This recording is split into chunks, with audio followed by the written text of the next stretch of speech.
பத்திரிகையாளர்களின் பாராட்டு மழையில் ஃபயர் பிப்ரவரி 14 முதல் உலகெங்கும் உங்கள் அபிமான திரையரங்குகளில். பெண்ணை ரேப் பண்ணிட்டா இடமாற்றம், இடைக்கால நீக்கம், இதெல்லாம் வந்து பத்தாது. அது தவிர உணரணும். ஃபஸ்ட்டு ஒரு தண்டனை வந்து நம்ம செஞ்ச தவிர உணர்வுக்கு தான் தண்டனை. இன்றைக்கி அந்த இடமாற்றங்கிறத இங்கே வாங்க சம்பளத்தை இன்னொரு இடத்துக்கு வாங்க போகிறாப்புல, இதில் என்ன உணர முடியும்? இடைக்கால நீக்கங்கிறது அதெல்லாம் பெரிய ஒரு தண்டனை இல்லை, உணர மாட்டாங்க. நான் சரி ஒருத்தர் கொடுக்குற தண்டனை வந்து அந்த எண்ணத்தில் இருக்காங்களே யாரும் இதே மாதிரி பொறுக்கி இருப்பாங்களே, புறம்புக்கெல்லாம் இருப்பாங்கல்ல, அவங்களுக்கு பயம் வரணும். ஒரு பெண்ணை தொட்டானா அவனுக்கு கொடுக்குற தண்டனை அந்த எண்ணம் உள்ள எல்லாருக்கும் பெரிய பயத்தை உண்டாக்கணும். இனிமேல் தவறு குறையிற மாதிரி இருக்கணும். இவ்வளோ எத்தனை தண்டனை கொடுத்துருக்கான், எத்தனை சிறை தண்டனை கொடுத்துருக்கான், குறையுதா? ஏன் குறையில? தண்டனை சரியில்லை, தண்டனை பத்தலை. அப்போ அது ஒரு தண்டனை வேறு மாதிரி இருக்கணும். நான் சொல்கிறேன், நடு ரோட்டில் வச்சு சுட்டு அது வீடியோ எடுத்து இதே மாதிரி சேனல் இருக்குல்ல, இது எல்லாம் பண்ணுறோம். சாத்தியமாகலை. நான் சொல்கிறேன், நான் எங்கள் ஒரு குடிமகனாக எங்களோட ஒரு ஒரு ஆசைன்னு சொல்லலாம். எம்ஜிஆர், சிவாஜி, அப்புறம் ரஞ்சி, கமல்லாம் அது அப்படி அடி எடுத்து வந்த அந்த காலகட்டத்தில் தியேட்ரு அப்படிங்கிறது, திரையரங்கம் அப்படிங்கிறது நடுத்தர மக்களுக்கும் அடித்தள மக்களுக்கும் தான் இருந்துச்சு. அன்றைக்கி தியேட்ரு ஃபுல்லாக ரிச்சாக்கிறவங்க, காய்கறி விற்கிறவங்க, விவசாயி, ரோட்டில் வேலை பார்க்குறவங்க, இவங்க தான் தேட்டருக்குள்ளே வந்து படம் பார்க்க வந்தாங்க. அன்றைக்கி பெரும் பணக்காரங்க, லட்சாதிபதிலாம் தேட்டருக்கு வர மாட்டாங்க. அது தேட்டருக்கு படம் பார்க்குறது அவங்க கௌரவம் நினைப்பாங்க, கௌரவ குறைச்சி நினைப்பாங்க. அப்போ சினிமா தேட்டருங்கிறது நடுத்தர மக்களுக்கும் அடித்தள மக்களுக்கும் இருந்த சினிமா தேட்டரு இன்றைக்கி அப்படி இல்லை. இன்றைக்கி அடித்தள மக்கள் தேட்டருக்கு வர முடியல. சிறிய படங்களுக்கு முன்ன மாதிரி மக்கள் தேட்டருக்குள்ளே வர மாட்டேங்கிறாங்க. அதுக்கு நிறைய ரீசன் இருக்குது. அதெல்லாம் பேசி எல்லாம் பேசி ஒரு தீர்வு கொண்டு, டிக்கெட் பிரச்சனையா, இல்லை கேண்டீன் பிரச்சனையா, இல்லை கார் பார்க்கிங் பிரச்சனையா, என்ன பிரச்சனை இல்லை, பெரிய பெரிய நடிகர்களுக்கு பெரிய பெரிய டிக்கெட்டு அமௌண்ட் கொடுத்து போகிறதுக்கு பிரச்சனை இல்லை. சின்ன படங்களுக்கு அதே விலை, அஜித் படத்துக்கும் விஜய் படத்துக்கும் கொடுக்க அதே டிக்கெட் விலையை நீங்கள் சின்ன புதுமுகத்துக்கும் கொடுக்கும்போது அவங்க யோசிக்கிறாங்க. இது நிறைய விஷயங்கள் யோசிக்கணும். அப்போ சிறிய படங்களுக்கு டிக்கெட் கட்டணத்தை குறைக்கணுமா, அதுக்கான தியேட்டர்கள் உருவாகணுமா? அனைவருக்கும் வணக்கம். ஃப்ளாஷ்பேக் மீடியா தயாரிக்கும் 7 hours 420 minutes. அது பற்றின இயக்குனர் ஏகே அஜி, புது இயக்குனர். ஒரு புது ஒரு கதைக்களத்தோட களம் இறங்கியிருக்கிறாரு. இது ஒரு லேடிஸ் ஓரியன்ட் ஸ்டோரி. இது நம்ம கே பாக்கியராஜ் இயக்குன அந்த 7 நாட்கள், அது வந்து 7 நாட்களில் நடக்கிற கதை. அது மிகப்பெரிய வெற்றி அடைஞ்சது. அப்புறம் மணிவன் சார் இயக்கிய 24 மணி நேரம், 24 மணி நேரத்தில் நடக்கிற கதை. அதுவும் மிகப்பெரிய வெற்றி அடைஞ்சது.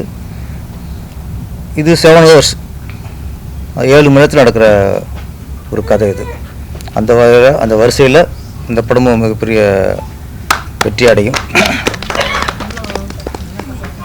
இந்த கதையின் கரு அப்படின்னா, இப்போ சமீபத்தில் நிறைய விஷயம் கேள்விப்படுறோம்.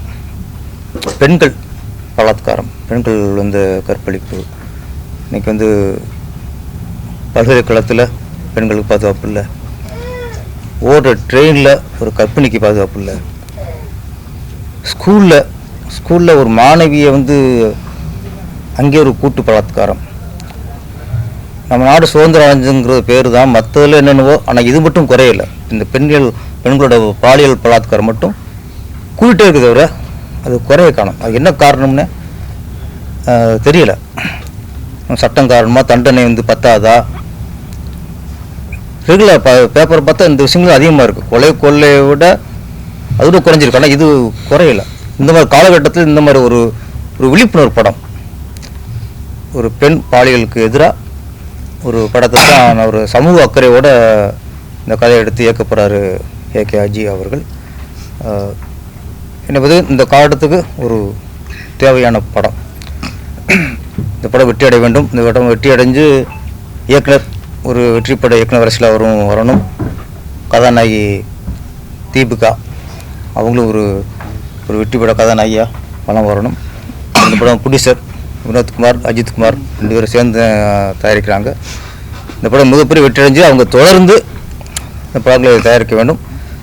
சிறு தயாரிப்பாளர்களுடைய படங்கள் தான் சிறு டெக்னீஷியனுக்கு பெரிய ஒரு வாழ்வாதாரத்தை உருவாக்குது. சின்ன தயாரிப்பு வரும்போது தான் சின்ன சின்ன டெக்னிக்ஸ், அது சின்ன கேமராமேன், சின்ன மேக்கப் மேன், சின்ன காஸ்டியூமரு, அவங்களுக்குலாம் வந்து ஒரு ஒரு ஒரு வாய்ப்புங்கிற சில நேரத்தில் வாழ்க்கையாகவே கிடைக்குது. அதில் இந்த சின்ன படங்கள்லாம் நம்ம வெற்றி அடைய வேண்டும். மேலும் இருக்க சூழ்நிலை சினிமா தெரியும், ஒரு சிறிய படங்கள் வந்து சிறது நல்லா இருந்தால், கண்டென்ட் நல்லா இருந்தால் மவுத் டாக்லேயே வெளியே போய் நல்லா ஓடிடுது. நம்ம வந்து இன்றைக்கி வந்து மக்கள் வந்து நம்ம குறை சொல்ல முடியாது. மக்கள் வந்து தெளிவாக இருக்காங்க. படம் நல்லா இருந்துச்சுன்னா அவங்களே வெற்றி படம் ஆக்கிறாங்க. அதுக்கு வந்து மீடியாக்கள் தான் இன்றைக்கி வந்து ஒரு சிறிய படம் நல்லா இருந்துச்சுன்னா அதை மக்கள்கிட்ட கொண்டு போய் இது நல்ல படம், தரமான படம் அப்படின்னு இன்றைக்கி தெரிவிக்கிறது மீடியாக்கள் தான். இன்றைய சிறிய படங்களுக்கு மிகப்பெரிய பக்கபலம் மீடியாக்கள். நீங்கள் இந்த மாதிரி சிறிய படங்களை வந்து ஊக்குவிக்கணும். உங்களால் இன்றைக்கி சமீபத்தில் 2 வருஷத்தில் ஒரு நல்லா ஓடின எல்லா சின்ன படமுமே அதுக்கு நீங்கள் தான் காரணம். ஏன்னா பெரிய ஹீரோ ரசிகர் பட்டாளத்தை வச்சுருக்க பெரிய ஹீரோவுக்கெலாம் அவங்க ரசிகர்லேயே வந்து ஃபஸ்ட்டு ஓப்பனிங் கொடுத்துருவாங்க. ஆனால் சிறிய படங்களுக்கு ஓப்பனிங் வர காரணமே மீடியாக்கள் தான். அதே நேரத்தில் சிறிய படமாக இருந்தாலும் அது வந்து நம்ம தரமாக மக்கள் பார்க்கும்படியாக பண்ணணும். அதே நேரத்தில் சமூக அக்கறையும் முக்கியம். படங்களில் எந்த வகையிலும் கலாச்சாரம் பெற்றாமல், நாகரிகத்தை கெடுத்துடாமல், நம்ம நாகரிகத்தை வளர்க்குற மாதிரியும் கலாச்சாரத்தை வளர்க்குற மாதிரியும் இருக்கிற கலாச்சாரத்தை கெடுத்துற மாதிரி எடுத்துக்கூடாது. அதை மக்கள் வந்து இன்றைக்கெலாம் ரொம்ப அவங்க அவாய்ட் பண்ணிடுறாங்க. இந்த படம் பெண்களுக்கு ஒரு ஆதரவான படம். இந்த படம் மிகப்பெரிய வெற்றி அடைய வேண்டும். இந்த டீமுக்கே வாழ்த்து தெரிவிச்சுக்கிறேன். நன்றி, வணக்கம். நீங்கள் சொன்னீங்க தமிழ்நாட்டில் வந்து குற்றங்கள் அதிகமாக இருக்குது, ஆனால் வந்து தண்டனைகள் வந்து குறைவாக பண்ணுறாங்கன்னு சொன்னீங்க. ஆனால் இப்போ இருக்க முதலமைச்சர் வந்து தண்டனைகள் வந்து அதிகம் பண்ணியிருக்காங்க. அதை பற்றி உங்களோட கருத்து என்ன? இல்லை, இப்போ தண்டனை அதிகமாக்கிறது நல்ல விஷயம்.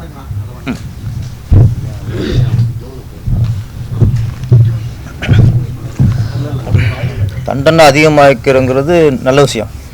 இப்போ ஸ்கூலில் வந்து ஆசிரியர்கள் மாநில பலாத்காரம் பண்ணால், ஆமாம் பண்ணால் உடனே அவங்க வந்து டோட்டலாக அந்த ஆசிரியர் இதே சான்றிதழே ரத்து பண்ணுறங்கிறது நல்ல விஷயம். அது பத்தாதுங்க. அதில் அவங்களுக்கு ஒரு பெண்ணை ரேப் பண்ணிட்டா இடமாற்றம், இடைக்கால நீக்கம், இதெல்லாம் வந்து பத்தாது. அது தவிர உணரணும். ஃபஸ்ட்டு ஒரு தண்டனை வந்து நம்ம செஞ்ச தவிர உணர்வுக்கு தான் தண்டனை. இன்றைக்கி அந்த இடமாற்றங்கிறத இங்கே வாங்க சம்பளத்தை இன்னொரு இடத்துக்கு வாங்க போகிறாப்புல, இதில் என்ன உணர முடியும்? இடைக்கால நீக்கங்கிறது அதெல்லாம் பெரிய ஒரு தண்டனை இல்லை, உணர மாட்டாங்க. நான் சரி, ஒருத்தர் கொடுக்குற தண்டனை வந்து அந்த எண்ணத்தில் இருக்காங்களே யாரும் இதே மாதிரி பொறுக்கி இருப்பாங்களே, புறம்போக்கெல்லாம் இருப்பாங்கல்ல, அவங்களுக்கு பயம் வரணும். பெண்ணை தொட்டா இந்த மாதிரி தண்டனை வரும். அவங்க வந்து மருத்துவர் என்ன சொல்றாங்கன்னா, அவங்க வந்து ஒரு மனநோயாளி தான் சொல்றாங்க. அம்மாவை பார்த்து, பெண்களை பார்த்து, குழந்தைகளை பார்த்து அவங்க வந்து இன்னொரு பெண் மேல ஆசைப்படுறாங்கன்னா அவங்க மனநோயாளி தான் சொல்றாங்க. ஒரு மனநோயாளிங்கிறது வேறங்க. மனநோயாளி ரேப் பண்ண மாட்டாங்க. மனநோயாளி பொண்ணு மேல ஆசை வந்து ரேப் பண்ண மாட்டான். ஒரு கொலை பண்ணலாம், கீறலாம், கடிக்கலாம், இதெல்லாம் பண்ணலாம். ஒரு சைக்கிள்ல ட்ரெயின்ல விட்டு தள்ளி விட்டு சைக்கோ பண்ணலாம். ஆமாம், அதெல்லாம் ஒரு 2 நாளைக்கு அது கொலை பண்ணுவாங்க, மொத்தம் பண்ணுவாங்க. இந்த ரேப் பண்ணுறதுங்கிறது மனநோயாளிக்கு நம்ம வந்து நம்மளே அப்போ சப்போர்ட் பண்ணுறோம். ஒரு பொண்ணை ரேப் பண்ண போய் அவங்க மனநோயாளி சொன்னால் அப்போ என்னன்னா, நாளைக்கு எவனாவது ரேப் பண்ணிட்டு நான் மனநோயாளி சொன்னால் விட்டுருவீங்களா நீங்கள்? இப்போ இதில் மனநோயாளியா பல்கலைக்கழகத்தில் ஒருத்தர் ரேப் பண்ணானே மனநோயாளியா? இல்லை சொல்கிறேன். இப்போ இந்த ஹார்ட் ஆஃப் சிட்டி ஈஸியார் அங்கே போய் பொண்ணை வெட்டிட்டு போகிறாங்க, அவங்க மனநோயாளியா? இப்படி எல்லோரும் மனநோய் விட்டால் அப்போ என்னென்ன இந்த மாதிரி சப்பை கட்டு இந்த மாதிரி முட்டு கொடுக்கறது தான் இந்த தவறோட வீரியம் நமக்கு தெரியாமல் போயிடுது. கற்பிடிச்ச என்ன சில வெளிநாட்டில் இருக்குது, துபாயிலாம் இருக்குது. நீங்கள் மற்றதுங்க கொலை, லஞ்சம், ஊழல் இதெல்லாம் விட்டுருங்க. ஒரு பெண்ணை தொட்டானா அவனுக்கு கொடுக்க தண்டனை அந்த எண்ணம் உள்ள எல்லாருக்கும் பெரிய பயத்தை உண்டாக்கணும். இனிமேல் தவறு குறையிற மாதிரி இருக்கணும். இவ்வளோ எத்தனை தண்டனை கொடுத்துருக்கான், எத்தனை சில தண்டனை கொடுத்துருக்கான், குறையுதா? ஏன் குறையல? தண்டனை சரியில்லை, தண்டனை பத்தலை. அப்போ அது ஒரு தண்டனை வேறு மாதிரி இருக்கணும். நான் சொல்கிறேன், நடு ரோட்டில் வச்சு சுட்டு அது வீடியோ எடுத்து இதே மாதிரி சேனல் இருக்குல்ல, இது எல்லாம் பண்ணுறோம். சாத்தியமாக இல்லை. நான் சொல்கிறேன், வந்து நான் எங்கள் ஒரு குடிமகனாக எங்களோட ஒரு ஆசைன்னு சொல்லலாம். இல்லையா, இந்த பெண்ணை தொட்டவங்க இருக்கட்டும், கொலை பண்ண யாராவது சரி ஜெயிலில் இருக்காங்கல்ல, நம்ம என்ன ஒரே ஒரு என்ன சொன்னோம் சார், நம்ம செய்தியாக பார்க்குறோம். இப்போ அண்ணன் பல்கலைக்கழகமாக இருக்கட்டும், இந்த ட்ரெயினில் தள்ளி விட்ட விஷயமா இருக்கட்டும், இது 6 மாதம் கழிச்சு மறந்துடும்.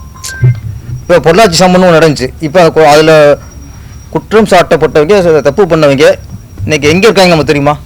அவன் ஜெயிலில் இருக்கானா இல்லை வெளியில் இருக்கான்னு தெரியுமா? அது அந்த நிகழ்ச்சி செய்தி மட்டும் பார்க்குறோம். அதுக்கப்புறம் அவங்க என்னன்னு தெரியல. அவங்க இப்போ எங்கே இருக்காங்க? ஜெயிலில் இருந்தால் இந்த மீடியாக்கெலாம் உள்ளே அனுப்பணும், ஜெயிலில் அனுப்பணும். ஒரு பெண்ணை கற்பழிச்சவன் ஜெயிலில் இப்போ என்ன தண்டனை அடிச்சுக்கிருக்கான், அதை இந்த எல்லா மீடியா உள்ளே அனுப்பி அதை ஷூட் பண்ணி மக்கள் போட்டு காட்டணும். நீங்கள் கொல்ல வேணாம் சார், அது துபாயமாக இங்கே சாத்தியமாகாது, கரெக்டு. ஆனால் ஒரு பெண்ணை கற்பழிச்சவன் இன்னைக்கு ஜெயிலில் இருக்கான் அப்படின்னு ஒரு 2 மாதம் கூட இந்த பொள்ளாச்சியில் செஞ்சவன் இப்படி இருக்கான், பல்கலைக்கழகத்துக்குள்ள செஞ்சவன் இங்கே இருக்கான். ஆனால் எங்களுக்கு என்ன இருக்கானா இருக்க தெரிய மாட்டேங்குது. அதே மாதிரி உங்களோட ஆதங்கத்தை நீங்க சொல்லிட்டீங்க. ஆனா இதே சினிமா ஃபீல்ட்ல இருக்கிற பெண்களும் வந்து எவ்வளவு கம்ப்ளைண்ட் பண்ணிருக்காங்க. ஆனா அந்த சைடுல இருக்கிற விஷயத்தெல்லாம் வந்து யாரும் பெருசா சார் ஒன்னே தான் சார். பெண்ணுன்னா நடிகைனா ஒன்று, கலெக்டர்னா ஒன்று, ஆசிரியர்னா ஒன்று, மாணவினா ஒன்று, அப்படிலாம் இல்லை சார். பெண்ணுனா பெண்ணு தான் சார். அதில் நடிகை வேறு, மாணவி வேறு. எங்கே தப்பு நடந்தாலும் என்ன தண்டனையோ அதை கொடுத்தாடும். என்னன்னா இங்கே ஒரு நடிகைக்கு ஒன்றுங்கும் போது அது இங்கே பெருசாக பேசப்படுது, முக்கியத்துவம் கொடுக்கப்படுது. அது சாதாரண ஒரு பெண்ணுங்கும் போது அதுக்கு முக்கியத்துவம் கொடுக்க மாட்டேங்கிறோம். ஒரு பெண்ணுக்கு, ஒரு நடிகைக்கு ஒன்றுன்னா எவ்வளோ முக்கியத்துவம் கொடுக்குறோமோ அதே மாதிரி சராசரி ஒரு பொண்ணுக்கு நடந்தால் அதே முக்கியத்துவத்தை மீடியாக்கள் கொடுக்கணும், கவர்மெண்ட்டும் கொடுக்கணும். நம்ம வந்து இப்போ இங்கே வந்துச்சு, இப்போ வந்துச்சு, அதுக்கு குழு போட்டிருக்காங்க. பெண்கள் வந்து இங்கேயும் நிறைய பெண்கள் வந்து அதுவும் நடிப்புக்கு உள்ளே வரவங்களாம் யார் பாதுகாப்பு? நடிகை சங்கம் தான் பாதுகாப்பு, டைரக்டர் தான் பாதுகாப்பு, எல்லாம் இத்தனை சங்கங்கள் இருக்குது, இந்த சங்கங்கள் தான் பாதுகாப்பு. அப்போ ஒரு பொண்ணுக்கு கூட எல்லா சங்கம் ஒற்றுமையானதில்ல. ஒரு பொண்ணுக்கு ஒன்று இந்த மாதிரி ஒரு டைரக்டரோ ஒரு இயக்குனரோ ஒரு தயாரிப்பாளரோ இந்த மாதிரி ஒரு பண்ணிட்டார் அப்படின்னா டோட்டல் இண்டஸ்ட்ரிட்டே அவங்க தூக்கிக்கிறீங்க சார். அது வந்து கன்ஃபார்ம்னா ஏன்னா சரி வீண் பழியும் போட்டு இதுக்கு விசாரணை ஒரு குழு வைக்கணும். கன்ஃபார்ம்னா யாரும் தூக்கி சிறுவனத்துக்கு வெளியே போட்டணும். அது இல்லை, அதே மாதிரி பெண்களும் ஆடைகளை குறைக்கணும் சார். பெண்களும் ஆடைகளை வந்து ஒழுங்கா போடணும் சார். அதை யாரு பெண்களும் ஆடை வந்து நல்லபடியா போடணும். அந்த சத்யராஜ் பண்ண செந்தமிழ் நாட்டு தமிழச்சியே சேர உடுத்த தயங்கிறிய அந்த மாதிரி சேலை உடுத்துங்க, பாவடை போடுங்க. எல்லாம் அரைக்குறை நீங்களும் காமிச்சிங்கன்னா பெண்கள் சில தவறுகள் இருக்குல்ல. நீங்க போகும்போது அப்பா அம்மாவோட போகும்போது எப்படி போகணும், வெளியில போகும்போது எப்படி போகணும், அது பெண்கள் அதை உணரணும். எல்லாமே ஆண்கள் சொன்னா பெண்களும் அந்த உணர்வு. ஒருத்தர் கெடுக்க வரான், ஒரு தவறு வருதுன்னா நம்மளும் அதுக்கு ஒரு ஒழுக்கமா இருக்கணுங்க, நம்மளும் இருந்து போகணுங்க, தெளிவா இருக்கணும். இந்த சார் சொன்னாரு எந்த நாட்டில் தவறு நடக்கல, எந்த மாநிலத்தில் நடக்கல, உலகம் முழுக்க தவறு நடக்காத செய்யுது. அது இப்போ அதுக்கு தகுந்த மாதிரி இப்போ யூடியூப் தட்டினா எதை தட்டினாலும் பிள்ளைங்க பார்க்குற மாதிரி யூடியூப் வரதில்லை. தட்டினா எல்லாம் பெரிய எல்லாம் வருது. அப்படிங்கும்போது பெண்களும் ஆண்களுக்கு எப்படி இருக்கணுமோ அது மாதிரி அவங்களும் இருந்துக்கணும். இப்போ ஒரு மரபாக இருந்தால் தான் ஆண்கள் போக மாட்டான். அது பார்த்தா குடும்ப பொண்ணு வாடா போலங்க எப்படியே வந்தும்போது ஒருத்தன் குடியில் போதையில் கஞ்சா அபியில் செய்கிறானா அவனை வெட்டலாம் குத்தலாம். சார் சொன்ன மாதிரி அப்பயே வெட்டி நடுரோட போடலாம், கேஸ் இருக்காது. அதனால் பெண்களும் அவங்களோட உடைகளை கரெக்டாக இருந்தால் தவறுகள் குறைய வாய்ப்பு நிறைய இருக்குங்கிறது நான் கேட்டுக்கிறேன். நிறைய சின்ன படங்களுக்கு வந்து ப்ரொமோஷன் பண்ணி கொடுக்குறீங்க, நிறைய ஹெல்ப் பண்றீங்க, அதுவும் கேள்விப்பட்டிருக்கோம். ஆனா வந்து இப்போ பாத்தீங்கன்னா லாஸ்ட் வீக் ஒரே ஒரு படம் பெரிய படம் ரிலீஸ் ஆச்சு. ஆனா இந்த வாரம் 10 படம் ரிலீஸ் ஆகுது. சரிங்களா? இப்போ பெரிய படம் வரதுனால அந்த பெரிய படமும் சரியா போகலன்னு சொல்லிட்டு மவுத் டாக்ல போயிட்டு இருக்கு. ஆமா, போகல.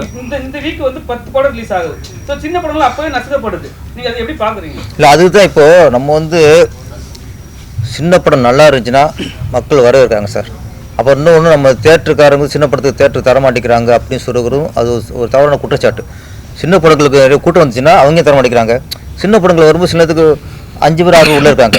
இதை பார்த்துட்டு தேட்டரு தர மாட்டேங்கிறாங்க. இது வந்து டோட்டலாக தயாரிப்பாளர்களும் சரி, பெப்சியும் சரி, எல்லா சங்கம், நடிகர் சங்கம் சரி, எல்லாரும் சேர்ந்து இன்றைக்கி சினிமாவை காப்பாற்றுறதுக்கு தான் பேசணும். இன்றைக்கி சங்கத்துக்குள்ளேயே போட்டிகள் சங்கத்துக்குள்ளேயே ஒற்றுமை இல்லைன்னா ஒரு தீர்வு வராது. இன்றைக்கி சினிமாவே ஒரு ஓட்ட விழுந்த படகு மாதிரி தான், அது மூழ்கிற நிலைமையில் இருக்குது. அது மூழ்காக காப்பாற்றுறதுக்கு என்னென்னா நமக்குள்ளே ஒற்றுமை வேணும். தயாரிப்பாளர் சங்கம், பெப்சி, மற்ற இயக்குனர் சங்கம், எடிட்டர் சங்கம், இது நடிகர் சங்கம் எல்லாம் கூடி பேசி ஆறாங்க. ஏன் தேட்டருக்குள்ள மக்கள் வர மாட்டேங்கிறாங்க? இது ஒரு கொஸ்டின் தான். சிறிய படங்களுக்கு முன்ன மாதிரி ஏன் மக்கள் தேட்டருக்குள்ளே வர மாட்டேங்கிறாங்க? அதுக்கு நிறைய ரீசன் இருக்குது. அதெல்லாம் பேசி எல்லாம் பேசி ஒரு தீர்வு கொண்டு டிக்கெட் பிரச்சனையா, இல்லை கேண்டீன் பிரச்சனையா, இல்லை கார் பார்க்கிங் பிரச்சனையா, என்ன பிரச்சனை இல்லை, பெரிய நடிகர்களுக்கு பெரிய டிக்கெட்டு அமௌண்ட் கொடுத்து போகிறதுக்கு பிரச்சனை இல்லை. சின்ன படங்களுக்கு அதே விலை, அஜித் படத்துக்கும் விஜய் படத்துக்கும் கொடுக்க அதே டிக்கெட் விலையை நீங்கள் சின்ன புதுமுகத்துக்கும் கொடுக்கும்போது அவங்க யோசிக்கிறாங்க. இது நிறைய விஷயங்கள் யோசிக்கணும். அப்போ சிறிய படங்களுக்கு டிக்கெட் கட்டணத்தை குறைக்கணுமா, அதுக்கான தியேட்டர்கள் உருவாகணுமா? புரட்சி ஜெயலலிதா இருக்கும்போது அம்மா திரையரங்கம்னு நிறைய உருவாக்க நினச்சாங்க, திட்டம் போட்டாங்க. அது மாதிரி திரையரங்கம் வச்சுன்னா ஒன்றே ஒன்று தான் சார். எப்படின்னா ஒரு காலத்தில் எம்ஜிஆர், சிவாஜி, அப்புறம் ரஞ்சித், கமல்லாம் அது அப்படி அடி எடுத்து வந்த அந்த காலகட்டத்தில் தியேட்ரு அப்படிங்கிறது, திரையரங்கம் அப்படிங்கிறது நடுத்தர மக்களுக்கும் அடித்தள மக்களுக்கும் தான் இருந்துச்சு. அன்றைக்கி தியேட்ரு ஃபுல்லாக ரிச்சாக்கிறவங்க, காய்கறி விற்கிறவங்க, விவசாயி, ரோட்டில் வேலை பார்க்குறவங்க, இவங்க தான் தியேட்டருக்குள்ளே வந்து படம் பார்க்க வந்தாங்க. அன்றைக்கி பெரும் பணக்காரங்க, லட்சாதிபதிலாம் தியேட்டருக்கு வர மாட்டாங்க. அது தியேட்டருக்கு படம் பார்க்குறது அவங்க கௌரவம் நினைப்பாங்க, கௌரவ குறைச்சி நினைப்பாங்க. அப்போ சினிமா தியேட்டருங்கிறது நடுத்தர மக்களுக்கும் அடித்தள மக்களுக்கும் இருந்த சினிமா தியேட்டரு இன்றைக்கி அப்படி இல்லை. இன்றைக்கி அடித்தள மக்கள் தியேட்டருக்கு வர முடியல. இன்னைக்கு மால் தியேட்டர் பூரா இன்னைக்கு பணக்காரருக்கு தியேட்டராக போச்சு. உள்டா மாறி போச்சு. அவங்க காரில் வராங்க, இறங்குறாங்க, அழகாக அவங்க கேண்டீனுக்கு அமௌண்ட்லாம் அவங்க பெரிய விஷயம் இல்லை, அவங்க ஃபேமிலியோட பாட்டு போகிறாங்க. ஆனால் சாதாரண கூலிக்காரன் என்ன பண்ணுறான், என்டர்டைன்மெண்ட் ஆகிட்டாங்க, வர முடியல. அப்போ எம்ஜிஆர், சிவாஜி காலத்தில் ஏழை மக்களுக்குன்னு இருந்த இந்த திரையரங்கம் இன்றைக்கி பணக்காரர்களும் ஆகிப்போச்சு. இன்றைக்கி ஏழை மக்கள் பார்க்குறதுக்கு வழி இல்லை. அதனால தான் சிறிய படங்களுக்கு கூட்டம் கம்மியாயிடுச்சு. அப்போ அவங்க வரவழைக்கிறதுக்கு என்ன வழிங்கிறத நிறைய பேசணும். ஒன்றே ஒன்று, இந்த சூழலில் திரையுலகில் கருத்து வேறுபாடுகள் சங்கங்களுக்குள்ளே இருக்கக்கூடாது. எல்லாம் ஒற்றுமையாகும். தயாரிப்பாளர் 4 சங்கம் இருக்குது, எல்லாம் தயாரிப்பாடு தான், படம் எடுக்கிறவங்க தான். 9 சங்கம் இருக்குது, ஒரு சங்கம் அது ஒன்று. இது என்ன, இது எல்லாமே இணைச்சிடும் சார். ஒருத்தர் காப்பாற்றணும் போது ஒருத்தர் தள்ளிட்டு விழுந்துட்டான், 4 பேர் கை நிட்டாத்தான் காப்பாற்றணும் போது, அப்போ நீ பெரிய நான் பெரிய போகக்கூடாது. அப்போ 4 பேர் கை கொடுத்து தூக்கணும்.